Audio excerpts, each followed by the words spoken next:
नमस्कार दोस्तों। मैंने मैनेजिंग कमेटी और सोसाइटी के office bearers monthly managing committee meetings जो होती है उसके मिनट्स कैसे मैनिपुलेट करते हैं उसका एक स्लाइड शो प्रेजेंटेशन पोस्ट किया था। वो देखने के बाद मुझे काफ़ी लोगों ने फ़ोन किए और पर्सनल व्हाट्सएप मैसेजेस भी भेजे कि ये स्लाइड शो तो ठीक है, पर आप खुद एक बार हमें बताइए कि ये मैनिपुलेशन मैनेजिंग कमेटी और ऑफिस बेयरर्स सोसाइटी के मिनट्स के बारे में कैसे करते हैं।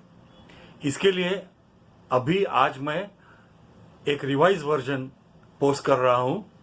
प्रेजेंटेशन वही रहेगा, सिर्फ रूबरू मैं आपको जानकारी दूंगा कि मैनेजिंग कमेटी मेंबर्स और खास करके ऑफिस बेयरर्स सोसाइटियों के कैसे मंथली मैनेजिंग कमेटी मीटिंग्स के मिनट्स मैनिपुलेट करते हैं।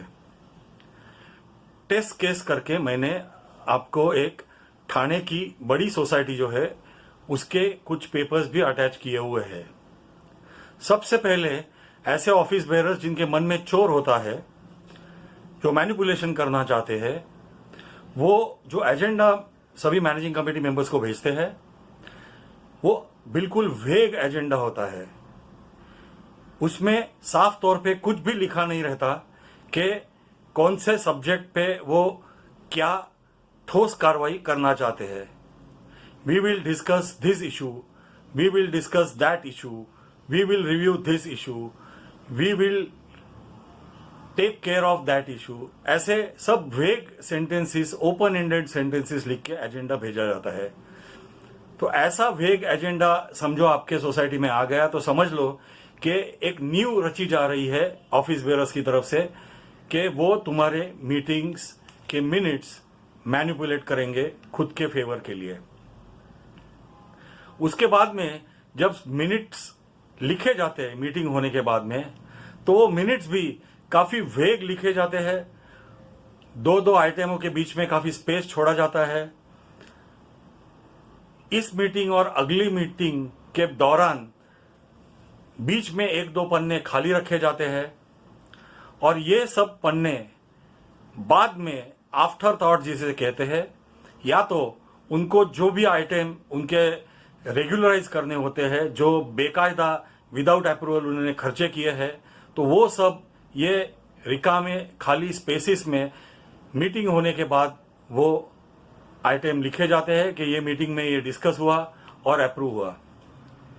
कोरम एक ऐसी चीज है जो भयंकर बड़ी मात्रा में आजकल मैनिपुलेट की जाती है, क्योंकि कोरम के बारे में कायदा ऐसा है कि अगर कोरम ना हो तो मीटिंग नहीं हो सकती और हर एक एजेंडा का जो आइटम है उस वक्त भी पूरा कोरम होना जरूरी है, वरना वो आइटम डिस्कस नहीं किया जा सकता।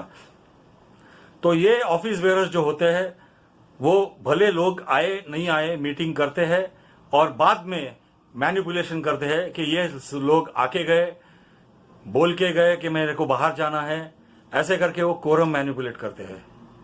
फिर मैनिपुलेशन चलता है ज्यादा करके टेंडरों में, कॉन्ट्रैक्ट जो देते हैं उसके बारे में, या तो जो बेहुदा खर्चे इन लोगों ने किए हुए होते हैं लोगों को बताए बगैर, वो खर्चे अप्रूव कर दिए हैं मैनेजिंग कमेटी में।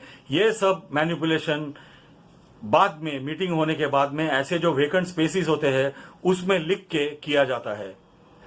अगर कोई मेंबर रजिस्ट्रार के पास जाके कुछ कंप्लेंट करता है तो रजिस्ट्रार ऑफिस सोसाइटी को उस कंप्लेंट की एक प्रत भेज के हमें जवाब दो ऐसा एक नोटिस भेजता है। तो सोसाइटी को मालूम पड़ जाता है, सोसाइटी के ऑफिस बेयरर को, कि अपने बारे में कौन से चीजों के बारे में कंप्लेंट रजिस्ट्रार के पास दर्ज हुई है। फिर ये जो वेकेंट स्पेसिस मीटिंग्स की होती है, वेकेंट पेजेस जो होते हैं, उसमें हमने ये मीटिंग में डिस्कस किया था, हमने ये मीटिंग में अप्रूव किया था, ये सब आफ्टर थॉट जैसे बाद में लिखा जाता है। दोस्तों, आप सोचते होंगे फिर ये रोका कैसे जाए?